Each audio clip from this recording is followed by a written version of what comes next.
के स्टूडेंट ध्यान दें, आज के इस वीडियो में मैं आपको आपका जो 3 मार्च के दिन इंग्लिश का पेपर होने वाला है, उसके लिए पेपर बताने वाली हूँ। तो चलिए बिना किसी टाइम वेस्ट के पूरे पेपर को अच्छे से देखिएगा और कंप्लीट कर लिएगा। तो देखिए पहला जो क्वेश्चन है वो है हमारा, read the following passage and answer the question given below it. देखिए, a flock of birds flew into an Indigo Airbus about to take off at Patna this morning and damaged the plane engine before the captain slammed the emergency brakes। तो देखिए पूरा passage को पढ़ने में हमें थोड़ा सा टाइम वेस्ट होगा, उसके लिए मैं आपको इसका सीधा सीधा मतलब बता देती हूँ कि जो पैसेज है इसमें आपको क्या बताया गया है और किसके ऊपर से बात की गई है। तो देखिए जो ये पैसेज है वो आपका एक कहानी के ऊपर से दिया गया है, यानी कि एक इंडिगो एयरबस यानी कि एक प्लेन के ऊपर से बताया गया है कि जब पटना में सुबह का टाइम क्या था आपका 8:05 यानी कि 8:05 आपके हो रहे थे। एक प्लेन टेक ऑफ करने के लिए जा रहा था, यानी कि टेक ऑफ की तैयारी कर रहा था। तो वहां पर टेक ऑफ होने ही वाला था। जैसे ही टेक ऑफ प्लेन उड़ान भरने वाला था तभी वहां पर एक चिड़ियों का झुंड आया, यानी कि 5-6 चिड़िया आई और चिड़ियों का झुंड जो है प्लेन से टकरा गया, यानी कि जो प्लेन के इंजन से टकरा गया। उसके बाद जो है आपका पायलट है, उन्होंने डायरेक्ट इमरजेंसी ब्रेक लगाकर सबको बचा लिया, यानी कि प्लेन में कुछ नहीं हुआ, ना ही प्लेन का इंजन को कुछ खराबी हुई और ना ही उसमें बैठे पैसेंजर को कुछ हुआ। तो इस तरीके से जो पायलट ने वो सबकी जान बचाई इमरजेंसी ब्रेक लगाकर। तो देखिए उसमें जो उस प्लेन है एयरबस में A320 प्लेन था हमारा एक, उसमें कितने पैसेंजर से 89 तो उसमें पैसेंजर थे एंड 6 क्रू मेंबर्स, यानी कि 6 उसमें केबिन क्रू थी और जो 89 आपके पैसेंजर उसमें बैठे हुए थे उस वक्त। तो देखिए वहां पर आपको क्या उसमें बताया गया है कि चिड़ियों का झुंड आकर प्लेन से टकरा गया। चिड़ियों का झुंड इसीलिए वहां पर आ गया क्योंकि जो वहां पर एयरपोर्ट था उसमें यह है कचरों का ढेर था एक, तो उससे अट्रैक्ट होकर चिड़िया वहां पर आई थी। उनको लगा कि कुछ खाने वगैरह का है, दाना वाना है, तो उसके कारण वो अट्रैक्ट होकर उसके पास आई थी और उसी के कारण वो प्लेन के इंजन से टकरा गई और उसके कारण एक बड़ा हादसा होने से बच गया। तो पायलट ने यहाँ पर इमरजेंसी ब्रेक लगाकर सबकी जान बचा ली। तो देखिए इस तरीके से जो है इस पैसेज में उस प्लेन के बारे में बताया गया है सब कुछ जानकारी। तो चलिए अब इसके क्वेश्चनों को हम देखते हैं और समझते हैं। देखिए इस तरीके से ये पैसेज थोड़ा यहाँ पर भी दे रखा है। तो चलिए क्वेश्चनों के आंसरों को कंप्लीट करते हैं। तो पहला जो क्वेश्चन है आपका वो है आपका क्लोज सेव मीन्स, तो इसका राइट रहेगा आपका a narrow escape. A narrow escape इसका राइट आंसर आपका रहेगा। अगला आपका why did the birds fly into the plane, तो इसका जो राइट रहेगा वो होगा आपका ये रहा, as the bird attract to the waste pile up near the airport, यानी कि जो बर्ड्स हैं इसमें पूछा गया आपको इस क्वेश्चन में कि जो चिड़िया है वो प्लेन से क्यों टकराई, कैसे टकराई। तो उसका क्या कारण है आपका कि अट्रैक्ट क्या है, वो वेस्ट पिल अप से, यानी कि जो एयरपोर्ट पे कचरा था उससे अट्रैक्ट होकर वो वहां पर आई और उससे टकरा गई। तो इसका जो राइट रहेगा, as the birds were attracted to the waste pile up near the airport, इसका डी वाला आपका राइट रहेगा। अगला है आपका the passengers were allowed to get off the plane, यानी कि जो पैसेंजर को कब अलाउ किया गया प्लेन से उतरने के लिए। तो इसका राइट आंसर रहेगा after the plane wake was taken to the parking bay, तो यानी कि जो प्लेन को पार्किंग में खड़ा होने के बाद ही पैसेंजर को उसमें से उतरने के लिए अलाउ किया गया, यानी कि अनुमति दी गई। अगला है आपका द एयरबस इज अ, तो इसका जो राइट रहेगा आपका टू सेव केयरफुली, प्लेन एक है तो टू सेव केयरफुली इसका राइट आंसर आपका रहेगा। अगला है आपका what happen to the plane after the passenger were taken off, तो देखिए इसका जो राइट रहेगा आपका it was given a fitness certificate, यानी कि जो प्लेन को बाद में टेक ऑफ करने के लिए क्या देना पड़ा, तो उनको क्या देना पड़ा था, उसका फिटनेस सर्टिफिकेट, यानी कि अब प्लेन बिल्कुल ठीक है, वो टेक ऑफ के लिए बिल्कुल तैयार है। तो इसका बी वाला आपका राइट आंसर रहेगा। तो देखिए इस तरीके से जो पहला क्वेश्चन था वो हमने अच्छे से आंसर सहित कंप्लीट किया। अब बढ़ते हैं हमारे दूसरे क्वेश्चन की ओर। तो देखिए दूसरा जो क्वेश्चन है वो है आपका read the following passage and answer the question given below. तो देखिए यहाँ पर जो है आपको एक पैसेज दे रखा है जिसे आपको अच्छे से पढ़ना है और क्वेश्चनों को आंसर करना है। तो देखिए पहला जो पैसेज है वो है आपका the great pyramid at Giza is one of the world most amazing landmark. यानी कि यहाँ पर है जो पिरामिडों के बारे में बात कही गई है, पिरामिडों के ऊपर से यहाँ पर दिया हुआ है। तो चलिए इस क्वेश्चनों को कंप्लीट करते हैं। पहला क्वेश्चन है आपका which of these does not house the great pyramid. तो इसका जो राइट आंसर रहेगा वो आपका ए वाला रहेगा, साउथर्न इजिप्ट इसका राइट आंसर रहेगा। अगला है आपका how many stone blocks constitute the pyramid, यानी कि पिरामिड में कितने स्टोन पत्थर थे, तो इसका होगा आपका मोर देन 2 मिलियन, यानी इसका बी वाला आपका राइट आंसर रहेगा। अगला जो क्वेश्चन है वो है आपका most of the blocks in the pyramid weigh about tons. तो इसका राइट आंसर रहेगा आपका 2 और 3 इसका राइट आंसर रहेगा। अगला है आपका अगला क्वेश्चन है आपका which of the following definition best describes the meaning of complex in the passage. तो इसका राइट रहेगा आपका ग्रुप्स, बी वाला राइट रहेगा। अगला है आपका which of the following is false. तो इट वाज, तो इसका राइट रहेगा आपका कुफू वाज मोन वेजियर एंड आर्किटेक्ट। तो इसका ए वाला राइट रहेगा, फर्स्ट वाला। देखिए इस तरीके से जो आपका दूसरा क्वेश्चन था वो हमने कंप्लीट किया। अगला जो क्वेश्चन है वो है आपका read the passage and make notes on it and also give a suitable title. तो देखिए यहाँ पर जो है आपको एक पैसेज दे रखा है, इसको किसके ऊपर से पैसेज दिया रखा है और इसके कुछ इंपॉर्टेंट नोट्स आपको छाटकर लिखना है, यानी कि टाइटल बनाना है। जिसके ऊपर से भी ये पैसेज दिया रखा है उसको हमें टाइटल बनाकर लिखना है, प्लस जो भी इसमें इंपॉर्टेंट क्वेश्चन है, कुछ लाइनें इसमें मोस्ट इंपॉर्टेंट है, उनको हमें नोट्स बनाकर लिखना है। देखिए यहाँ पर चैंपोलियंस यानी कि जो गिरगिट होते हैं can make their skin colour change, यानी कि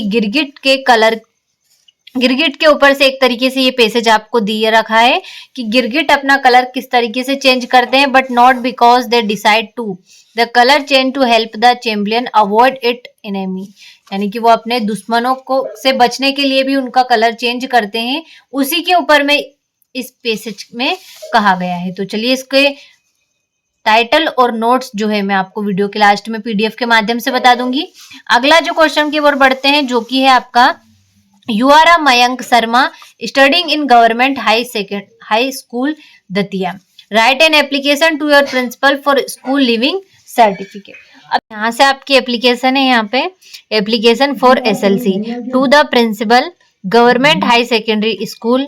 सब्जेक्ट है आपका in application for school living certificate. Sir I beg to say that I am a student of class 10th in your school. My father has been transferred Bhopal to Indore, so I cannot continue study in your school. तो देखिए यहाँ पे आपका sir मैं आपसे कहना चाहती हूँ मैं आपके विद्यालय की कक्षा 10 की छात्रा हूँ। My father has been transfer Bhopal to Indore, यानी कि मेरे पिताजी का स्थानांतरण भोपाल से इंदौर हो गया है, इसीलिए आई can not continue study in your school, यानी कि मैं आपके विद्यालय में आगे शिक्षा ग्रहण करने में असमर्थ हूँ। यहाँ पर kindly give me my school leaving certificate, तो कृपया मुझे अपना स्कूल लिविंग सर्टिफिकेट देने की कृपया करें। थैंक यू योर ओबिडेंटली, यहाँ पर आपका नाम और यहाँ पर क्लास। तो देखिए इस तरीके से जो है आपको एप्लीकेशन लिखनी है, बहुत ही सिंपल तरीके से मैंने आपको बताई है। कोमा का एप्लीकेशनों में विशेषकर ध्यान रखना है, यहाँ पर 2 के बाद तुरंत कोमा लगेगा। Principal government high secondary school, subject हो गया आपका, सब्जेक्ट का विशेषकर ध्यान रखना है। जिसके ऊपर भी एप्लीकेशन लिखनी है वो हमें सब्जेक्ट बनाकर यहाँ पर लिखना है। I beg to say that I am a student of class 10th in your school. My father has been transfer Bhopal to Indore, so I can not continue study in your school. Kindly give me my school living certificate. इस तरीके से आपको application लिखनी है। तो देखिए बहुत ही आसान भाषा में बताई है, एक बार आप देखेंगे उसी में आपकी एप्लीकेशन ये आपकी कंप्लीट हो जाएगी। अगले क्वेश्चन की ओर बढ़ते हैं। देखिए इसी में आपका अथवा देख रखा है, write a letter to your friend congratulating him to on his brilliant success in examination. यानी कि आपके दोस्त को आपको लेटर लिखना है इसकी एग्जाम में अच्छी सक्सेस के लिए। तो चलिए देख लेते हैं लेटर आपका। तो देखिए यहाँ पर आपको लेटर दे रखा है। सबसे पहले आपको लेटर में अपना पता लिखना है, डेट लिखनी है और अपने दोस्त का नाम लिखना है। यहाँ पर आप क्वेश्चन में दिया हो नाम वो भी लिख सकते हैं या फिर आपके दोस्त का भी यहाँ पर लिख सकते हैं। तो देखिए, my happiness knew to bound when I saw your result on the internet. I heartily congratulate you to passing the high school examination with flying colors. It is really great to secure 91 marks as you have secured 96 marks in mathematics and 92% marks in science. I advise you to take science and mathematics in 11th class. My parents also extend their congratulations for your bright success. Wishing you still brighter success in future. Yours sincerely, आरती। तो देखिए यहाँ पर आपको इस तरीके से जो है लेटर आपको लिखना है, बहुत ही आसान है। तो अच्छे से स्क्रीनशॉट ले लीजिएगा और इसे कंप्लीट कर लीजिएगा। अगले क्वेश्चन की ओर बढ़ते हैं।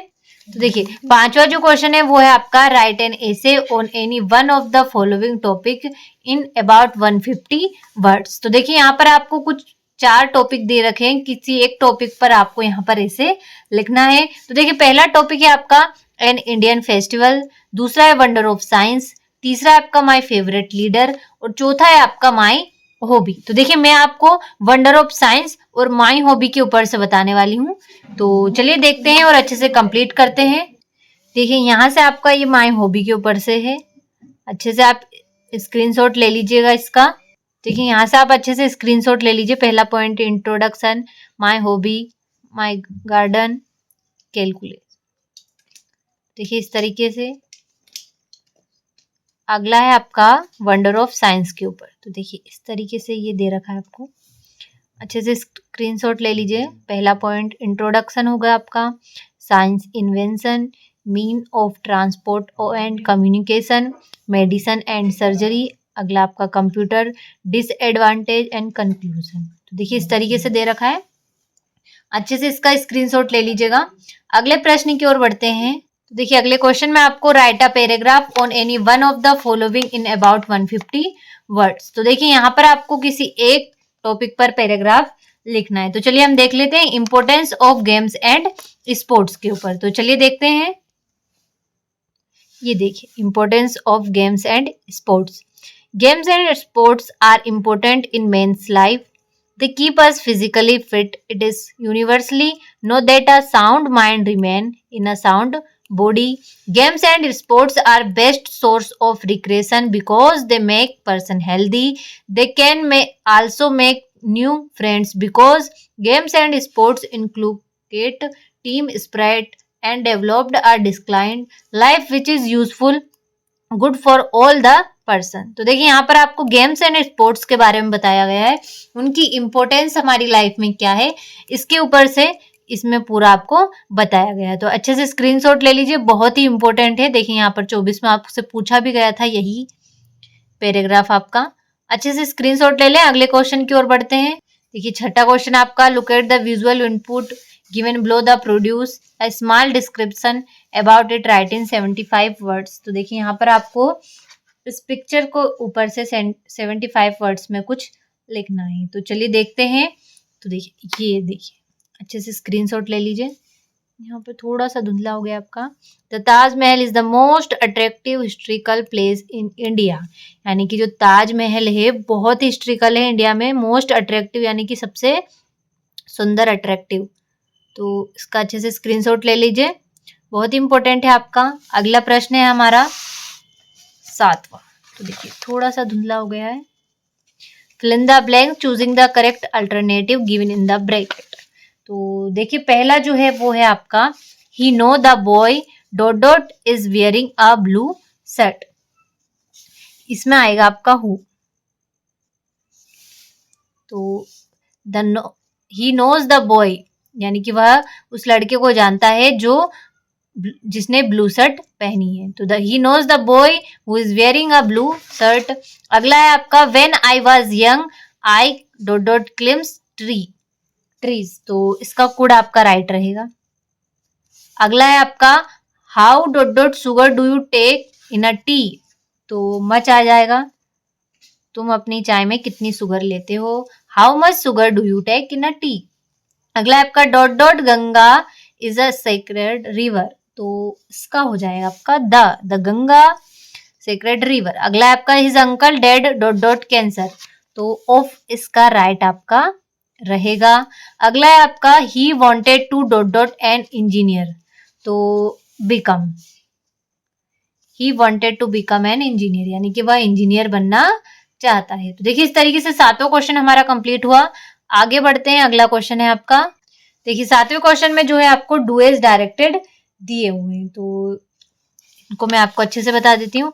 अब पहला है आपका he did his work well change into negative, यानी आपको यहाँ पर नेगेटिव में चेंज करना है।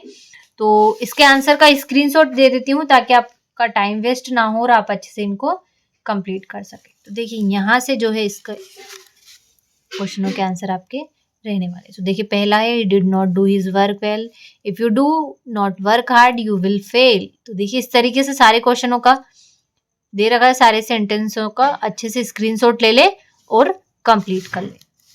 अगला प्रश्न है आपका आंसर द फॉलोइंग क्वेश्चन। तो देखिए हु वाज मिस्टर कीजिंग, तो मिस्टर कीजिंग कौन थे, तो हर टीचर, ए वाला इसका राइट रहेगा। What has the poet saved in the poem Dust of Snow, तो इसका जो राइट रहेगा आपका वो रहेगा some part of the day। अगला आपका डॉट डॉट was called कबाई, तो बेकर्स ड्रेस इसका राइट आंसर रहेगा आपका। Which seeds did Buddha ask Kiza to bring, तो मस्टर्ड सीड इसका राइट आंसर आपका रहेगा। देखिए इस तरीके से जो 9वां क्वेश्चन था वो हमारा अच्छे से कंप्लीट हुआ। अब बढ़ते हैं 10वें क्वेश्चन की ओर, जो कि है read the following extract from the prose and the answer the question given below. तो देखिए यहाँ पर आपको एक प्रोज से, आपकी जो बुक है प्रोज बुक, उससे यहाँ पर आपको एक पोएम का हिस्सा दे रखा है जिसको पढ़कर क्वेश्चनों को आंसर करना है। तो चलिए देखते हैं क्वेश्चनों को। देखिए how was the weather when the pilot started flying airplane, तो जब पायलट ने प्लेन को उड़ान भरी तो मौसम कैसा था, तो बी वाला इसका राइट रहेगा आपका क्लियर। दूसरा क्वेश्चन है आपका the pilot was returning from, यानी कि जो पायलट है वो कहाँ से आ रहे थे, तो इसका राइट रहेगा आपका ए वाला इंग्लैंड टू फ्रेंच, यानी कि इंग्लैंड से वो फ्रांस आ रहे थे। अगला है आपका from which lesson has this text been taken, यानी कि जो ये एक्सट्रैक्ट आपका दे रखा है वो किस पोएम से आपको किस लेसन से दिया रखा है, तो इसका होगा आपका ब्लैक एरोप्लेन इसका राइट रहेगा आपका। इसी में आपका बी वाला दे रखा है, तो देखिए इसका the way to a crow shook down on me the dust of snow from a hemlock tree, तो देखिए इस तरीके से ये पैसेज आपको दे रखा है, एक्सट्रैक्ट दे रखा है। इसके क्वेश्चन जो है वो है आपका पहला है who is the poet of the above poem, तो इसका आपका रॉबर्ट फ्रॉस्ट राइट रहेगा। अगला आपका वेयर वाज द क्रो, तो द हेमलॉक ट्री, ए वाला इसका राइट रहेगा। The poet's mood got change when, तो dust of snow fell on him, तो बी वाला इसका राइट आपका रहेगा। तो देखिए इस तरीके से जो 10वां क्वेश्चन था वो दोनों ही कंप्लीट हुए ए और जो है अनसिस पैसेज आपके यहाँ हम देखने वाले हैं जो हूबहू यही पैसेज, क्योंकि क्या है पूरे आपके इंग्लिश में से निचोड़ करके कुछ पैसेज मैं आपको बताने वाली हूँ जो आपको 100% आपको परीक्षा में देखने को मिलने वाले हैं। आपको सिर्फ और सिर्फ इनको कंप्लीट करना है। टाइम वेस्ट के देखते हैं और अच्छे से कंप्लीट करते हैं, क्योंकि इन्हीं पैसेजों में से आपको वार्षिक पेपर में आपको पैसेज देखने को मिलेंगे, सारे ही मोस्ट इंपोर्टेंट है। तो चलिए देखते हैं। तो देखिए पहला जो पैसेज है वो है हमारा today perhaps your only association with the word polio is the Sobin oral vaccine. तो देखिए यहाँ पर आपको एक लाइन पढ़कर समझ में आ रहा होगा, पोलियो के ऊपर से इस पैसेज में बताया गया है। तो चलिए पूरा पैसेज को हम पढ़ लेते हैं। एक बार आपको पूरा पैसेज पढ़ लेना है, उसके बाद आप खुद ही नीचे के क्वेश्चनों को आसानी से कर पाएंगे। तो देखिए सोबिन ओरल वैक्सीन, यहाँ पर पोलियो की जो वैक्सीन है उसका नाम है ये Sabin oral vaccine that protect children, यानी कि ये बच्चों को फ्रॉम द डिसीज, यानी कि इस बीमारी से बच्चों को ये वैक्सीन बचाती है 55 ईयर एगो, यानी कि जो 55 साल पहले दिस वाज नॉट सो नहीं थी the dreaded disease which mainly affect the brain and spinal cord, यानी कि जो पोलियो है वो आपने सुना होगा छोटे बच्चों को वैक्सीन लगती है पोलियो की, यानी कि 55 साल पहले था ये वैक्सीन नहीं हुआ करती थी। जो पोलियो की वैक्सीन है वो पहले नहीं हुआ करती थी, ये अभी अभी बनी है। ये तो इसी के बारे में इस पैसेज में बताया गया है। जो पोलियो है वो जो चिल्ड्रन है, छोटे छोटे बच्चों के कहाँ पर इफेक्ट करता है, ब्रेन एंड स्पिनल कॉर्ड पर, यानी कि अपने दिमाग पर और स्पिनल कॉर्ड पर ये ज्यादा इफेक्ट करता है। of the must class clipping and playlist which is why I am in a wheelchair today, यानी कि जो लेखक है वो यहाँ पर पोलियो के बारे में बता रहा है टुडे, यानी कि मैं व्हील चेयर पर हूँ टुडे आज। If somebody had pre 7th child in family for pairs of brothers sisters with a huge 23-year gap between the first and the last, I was told that unlike the others I was so fair and brown haired, यानी कि जो लेखक थे वह पहले कैसे थे, वो बहुत ही गोरे थे, सो फेयर ब्राउन हेयर थे उनके, that I looked more like a foreigner, यानी कि वह फॉरेनर की तरह ज्यादा दिखते थे। देना डेविड बोहरी, I was also considered to be the healthiest of the brood. तो देखिए इस तरीके से जो इस पैसेज में आपने पढ़कर कुछ समझ में आया होगा कि क्या बताया गया है इस पैसेज में, आपको किसके बारे में ज्यादा बताया गया है, किसके ऊपर जोर दिया गया है। तो देखिए यहाँ पर जो है पोलियो के ऊपर जो हमारी एक बीमारी होती है, छोटे बच्चों को ज्यादातर पोलियो की वैक्सीन देती है ताकि उनको ये बीमारी ना हो, तो उसके बारे में ये बताया गया है कि जो पहले पोलियो की वैक्सीन नहीं चली थी, तो उसके कारण जो कवि थे, ऑथर जिन्होंने ये पैसेज लिखा है वो क्या थे, पोलियो के मरीज थे, वो पोलियो के मरीज थे, तो उन्होंने उनके बारे में यहाँ पर इस पैसेज में बताया गया है। तो चलिए अब इस पैसेज के हम क्वेश्चनों को कंप्लीट करते हैं। देखिए अगर आपने पैसेज अच्छे से पढ़ लिया तो आप आंसर अच्छे से कर सकेंगे, क्योंकि पैसेज में ही आपके पूरे आंसर छुपे होते हैं। तो चलिए देखिए पहला क्वेश्चन देख लेते हैं। तो देखिए पहला क्वेश्चन है आपका, the narrator of the passage is a patient of, यानी कि जो नरेटर थे, यानी कि जो इस पैसेज के लेखक थे वो किसके पेशेंट थे, किसके मरीज थे। तो देखिए यहाँ पर ऑप्शन दिया है सेरेब्रल अटैक, पोलियो, डायबिटीज या हार्ट डिसीज। तो यहाँ पर आप सभी को पता है, अभी हमने पढ़ा है जो ऑथर थे वो किसके मरीज थे, पोलियो के। देखा कितना सरल आंसर है। अगला जो क्वेश्चन है वो है आपका, to say something about the future is, यानी कि जो ऑथर ने फ्यूचर के बारे में क्या बताया है, तो जो फ्यूचर था वो क्या, बहुत ही प्रेडिक्ट था। अगला है आपका, the narrator was the 7th child in a family that had, तो जो ऑथर थे वो उनकी फैमिली के 7वें बच्चे थे। तो देखिए 8 चिल्ड्रन थे उनके पूरे, उसमें से जो लेखक थे वह 7th चाइल्ड थे उनकी फैमिली में। अगला जो है, polio the dreaded disease mainly affect the, अब यहाँ पर पैसेज में हमने साफ साफ पढ़ा था कि जो पोलियो है वो कहाँ पर मेनली इफेक्ट करता है, ब्रेन एंड स्पिनल कॉर्ड पर ज्यादा इफेक्ट करता है। तो देखिए यहाँ पर ऑप्शन दिए रखे हैं आपका, पहला जो ऑप्शन है वो है आपका ब्रेन एंड स्पिनल कॉर्ड, दूसरा है आपका ब्रेन एंड नर्व्स, तीसरा हार्ट एंड स्पिनल कॉर्ड, और अगला है आपका ब्रेन एंड हार्ट। तो अभी हमने ऊपर पढ़ा था, तो जो पोलियो वो सबसे ज्यादा इफेक्ट किस पर करता है, अपने दिमाग पर और अपने स्पिनल कॉर्ड पर। तो देखिए इस तरीके से चौथा क्वेश्चन भी कितना आसान था, देखा आपने। अगला है आपका, what made the narrator look like a foreigner, तो जो नरेटर थे यानी कि ऑथर थे वो कैसे दिखते थे, कि वो किस तरह के फॉरेनर दिखते थे। तो किस तरह के थे, पहला ऑप्शन है आपका, he was fair and brown haired, he was fair with red hair, he was fair and skinny, he was dark and blonde. तो देखिए यहाँ पर हमने जो पढ़ा था he was so fair and brown hair, तो इसका जो राइट आंसर रहेगा वो ए वाला आपका रहेगा। तो देखिए इस तरीके से कितना अच्छा क्वेश्चन था। देखिए हमने एक बार पैसेज पढ़ा और उसमें सारे ही क्वेश्चनों को हमने कितनी आसानी से कंप्लीट कर लिया। तो इसी तरीके से आपको पैसेज को अच्छे से पढ़ना है और जितना अर्थ निकल सके, धीरे धीरे ही सही, लेकिन जितना अर्थ निकल सके उतना अर्थ निकालकर एक एक स्पेलिंग को समझकर नीचे के क्वेश्चनों को कंप्लीट करना है। तो चलिए अगले पैसेज की ओर बढ़ते हैं। तो देखिए दूसरा जो पैसेज है वो है हमारा there are 3 main groups of oil animals, vegetable and mineral. तो देखिए यहाँ पर जो है आपको ऑयल, एनिमल ऑयल के ऊपर से बताया गया है इसमें पूरे पैसेज में। अब इतना टाइम नहीं है कि मैं आपको सारे, तो देखिए इतना टाइम नहीं है कि हम पूरा सारे ही पैसेजों को पढ़कर मैं आपको समझा सकूं, तो कुछ पैसेजों को मैं आपको आंसर बता देती हूँ, ताकि क्योंकि पहला पैसेज तो हमने समझ ही लिया है, इस तरीके से आपको कंप्लीट करना है। तो देखिए इसका हम आंसर देख लेते हैं डायरेक्ट।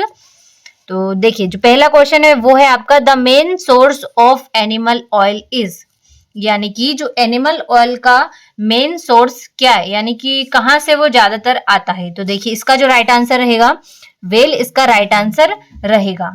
देखिए इसका जो राइट आंसर रहेगा वेल, वेल यानी कि जो समुद्र में बड़ी मछलियों को हम वेल कहते हैं, यानी कि जो एनिमल ऑयल का सबसे बड़ा सोर्स है, मुख्य स्रोत है समझ लीजिए, वो वेल है, यानी कि वेल से सबसे ज्यादा तेल आता है। अगला जो है क्वेश्चन वो है आपका vegetable oil is mainly used for, यानी कि जो वनस्पति तेल है मुख्य रूप से किसके लिए उपयोग किया जाता है। तो आप सभी को पता है वेजिटेबल ऑयल तो कुकिंग के लिए ही यूज सबसे ज्यादा किया जाता है, तो इसका राइट आंसर रहेगा आपका कुकिंग। अगला है आपका द डोडोट of fish yield nourishing oil, तो यानी कि जो मछली का पोषक तेल, मछली कौन किसके जो मछली का तेल है वो किसके लिए ज्यादा पोषक है। तो इसका जो राइट आंसर रहेगा वो लीवर, यानी कि जिगर, लीवर के लिए वो नरिशिंग ऑयल है। अगला है आपका the thick protective covering of fat on a whale is called a, तो इसका जो राइट आंसर ब्लबर रहेगा। अगला आपका right the noun form of the word protect is, यानी कि प्रोटेक्ट का हमें नाउन वर्ड बताना है, तो इसका जो राइट आंसर रहेगा वो रहेगा आपका प्रोटेक्शन। देखिए इस तरीके से ये पैसेज भी हमने अच्छे से कंप्लीट किया आंसर सहित। अब अगले पैसेज की ओर बढ़ते हैं जो कि हमारा ये रहा। देखिए इस तरीके से कुछ लाइन पढ़कर मैं आपको बता देती हूँ और बता देती हूँ कि किसके ऊपर से ये पैसेज आपको पूछा गया है। तो देखिए कुछ लाइनें हम पढ़ देते हैं। An old shepherd was playing on a flute on the marshlands outside Rome he played so sweetly that a lovely fairy come and listen to him, यानी कि जो इस पैसेज में आपको एक कहानी बताई गई है, यानी कि एक परी की, यानी कि एक फेरी की और एक बांसुरी बजाने वाले की कहानी इसमें बताई गई है। जो चरवाहा था, एक बूढ़ा चरवाहा जो बांसुरी बजाता था, और एक प्यारी परी की कहानी इसमें आपको बताई गई है। तो देखिए इसमें बताया गया है कि एक जो चरवाहा था वो जंगलों में बांसुरी बजा रहा था। मैं पूरा आपको कुछ लाइनों में बता देती हूँ ताकि थोड़ा सा आपको समझ में आ जाए और अच्छा भी लगे देख पढ़ने में। तो देखिए यहाँ पर क्या है, जो एक चरवाहा था जो रोम से था, वह रोम के बाहर दलदली भूमि पर एक चरवाहा अपनी भेड़ बकरियों को चरा रहा था और क्या है बांसुरी बजा रहा था। वह इतनी मधुर बांसुरी बजा रहा था कि एक जो परी है, एक परी उसके पास आए और उससे सुनने लगी, यानी कि जो परी है उसकी बांसुरी की धुन, परी चरवाहा की बांसुरी की धुन सुनकर उसके पास आई और उसके पास बैठकर सुनने लगी। परी उससे मोहित हो गई और उससे कहने लगी कि क्या तुम मुझसे शादी करोगे। अब वो तो एक बूढ़ा चरवाहा था और परी तो कितनी सुंदर ही होगी, आपने तो सुना होगा परियां कितनी ब्यूटीफुल बताई जाती है फेरी। तो चरवाहा ने सोचा कि चरवाहा ने हाँ कर दी कि हाँ मैं तुमसे शादी करूंगा। तो परी ने उसके हाथों में एक अंगूठी पहना दी, उसकी अंगुली में एक अंगूठी पहनाई और अंगूठी पहनते ही चरवाहा एक नौजवान के रूप में, हैंडसम लड़के के रूप में बदल गया। तो देखिए इस तरीके से वह जब वो हैंडसम लड़के के रूप में बदल गया, तब उसने कहा कि परी ने कहा कि अब तुम मुझसे शादी कर लिए हमने, तो तुम मेरे साथ चलो मेरे देश में। तो जो चरवाहा था, जो लड़का बन गया था हैंडसम, एक नौजवान बॉय, तो उसने कहा कि मैं अपने रोम जाकर मैं अपने दोस्तों से विदा लेकर आता हूँ। तो परी ने हाँ कर दी, कि बोला कि हाँ तुम जाओ भले ही, और अपने दोस्तों से विदा लेकर आ जाना। तो परी ने उसके लिए एक पालकी, जादू से एक पालकी लाई, और उसमें बैठकर चरवाहा यानी कि जो लड़का था वो जाने लगा। तो अब वो जा रहा था रास्ते में, तो उसको एक महल दिखा जहां पर रोम की राजकुमारी रहती थी, वहां पर उसका शासन चलता था। तो वह रास्ते में रुक गया।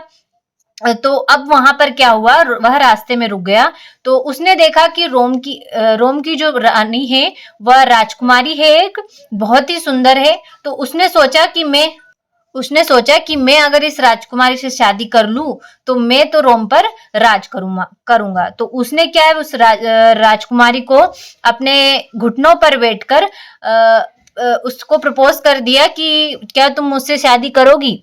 और इतना कहते ही जो लड़का था वो पहले उस परी को वहां पर छोड़ के आया था, लेकिन उसने उसके साथ धोखा किया और यहाँ पर परी को जो रानी थी उनको कह दिया कि क्या तुम मुझसे शादी करोगी।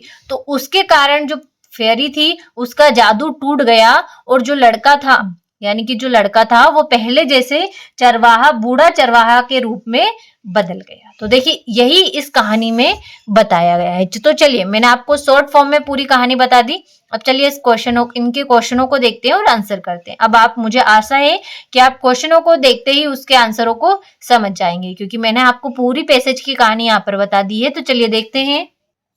तो देखिए पहला जो क्वेश्चन है वो है आपका, the fairy wanted to marry the shepherd because. तो देखिए यहाँ पर 4 ऑप्शन दिए गए हैं। He had saved her life, यानी कि उसने उसकी जिंदगी बचाई। नहीं, यानी कि इसमें क्वेश्चन में पूछा गया है कि जो परी थी वह उससे शादी करना क्यों चाहती थी। शेफर्ड में की उसका बूढ़ा चरवाहा से शादी करना क्यों चाहती थी। तो देखिए ही हैड सेव्ड हर लाइफ, उसने उसकी जिंदगी बचाई थी। नहीं, he could play sweetly on his flute. तीसरा आपका, he was very handsome, the shepherd loved her. तो इसका जो राइट आंसर रहेगा वो आएगा आपका बी वाला, क्योंकि हमने पैसेज में पढ़ा था कि he could play sweetly on his flute, यानी कि उसने बांसुरी बजाई थी, बहुत ही मधुर बांसुरी उसने बजाई थी। अगला आपका, when the fairy put a ring on his finger the shepherd. तो इसका जो राइट आंसर रहेगा, देखिए married her, disappeared her, turned into अ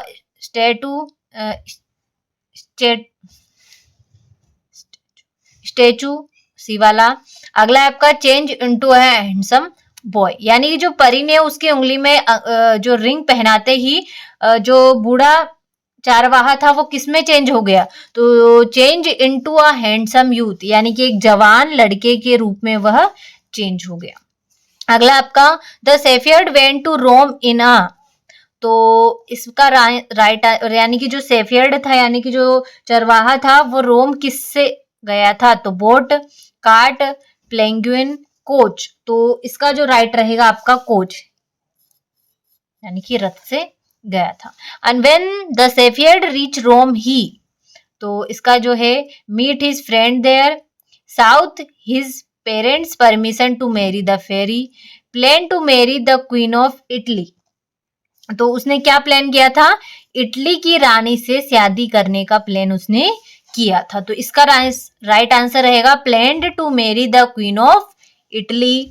अगला क्वेश्चन है वो है आपका, the queen ordered the shepherd to be whipped out of the place because he. तो इसका जो राइट रहेगा आपका, जो रानी थी उन्होंने उसको क्यों बाहर निकाल दिया। तो क्यों निकाल दिया था, क्योंकि ही टर्न्ड ओल्ड एंड अगली, यानी कि वह बूढ़ा और बदसूरत में बदल गया था। तो ए वाला इसका राइट आंसर आपका रहेगा। तो देखिए इस तरीके से जो तीसरा पैसेज था वो भी हमने कंप्लीट किया।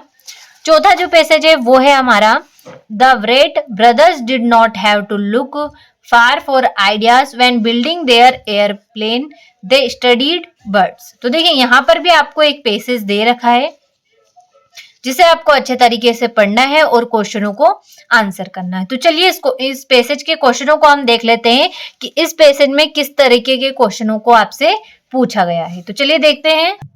तो देखिए इस तरीके से क्वेश्चन दे रखे हैं इसके। पहला जो क्वेश्चन है वो है आपका the airplane was inspired by. तो हवाई जहाज किससे प्रेरित था? तो बर्ड से, यानी कि चिड़ियों से। अगला आपका biomimicry refers to designs that. तो इसका राइट आंसर रहेगा आपका are inspired by natural things. अगला आपका biomimicry views the natural world as a. तो मेंटर इसका राइट आंसर आपका रहेगा। What has helped solve many of the challenges encountered by man. तो इसका राइट आंसर रहेगा आपका इवोल्यूशन।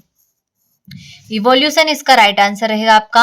अगला आपका the word instance of biomimicry mentioned in the passage are. तो बर्ड्स एंड बर्ड्स इसका राइट आंसर रहेगा। तो देखिए इस तरीके से जो कुल 4 पैसेज हमने अच्छे से कंप्लीट किए, इस पैसेज को भी हमने अच्छे से कंप्लीट किया है। तो देखिए इस तरीके से हमने चारों पैसेजों को अच्छे से कंप्लीट किया। सॉल्यूशन सहित मैंने आपको सारे पैसेज बताए हैं। तो इन सभी को आप अच्छे से कंप्लीट कर लीजिएगा। और अगर आपको 10th से रिलेटेड कोई से भी नोट्स चाहिए, कोई से भी सब्जेक्ट में चाहिए, तो हमारी एक पर्सनल एप्लीकेशन है, उस पर आप हमें कांटेक्ट कर सकते हैं। हमारे नंबर जो ये है, इन नंबरों पर आप हमें कांटेक्ट कर सकते हैं। और 10th से रिलेटेड कोई भी नोट्स अगर आपको चाहिए तो वो हम आपको प्रोवाइड करा दें। यहाँ से आपको दे रखे हैं। तो देखिए पहला जो क्वेश्चन है, what does courage mean of Mandela? What did anything she could confide more in her diary than a people. तो देखिए इस तरीके से दे रखे हैं। अगले हैं आपके, देखिए इस तरीके से कुछ क्वेश्चन आपको यहाँ पर सारे दे रखे हैं। अच्छे से इनका स्क्रीनशॉट ले ले और इनको कंप्लीट कर लीजिए। सारे ही मोस्ट इम्पोर्टेंट है आपके। देखिए ये रहे आपके 14वां हो गया आपका, 15वां हो गया, यहाँ पर 16वां हो गया, ये आपका 16वां क्वेश्चन हो गया। देखिए इस तरीके से कुल 16 क्वेश्चन आपको पेपर में देखने को मिलेंगे। सारे ही बेहद इंपॉर्टेंट क्वेश्चन है। इनको अच्छे से स्क्रीनशॉट ले लीजिएगा और इनको अच्छे से कंप्लीट कर लीजिएगा।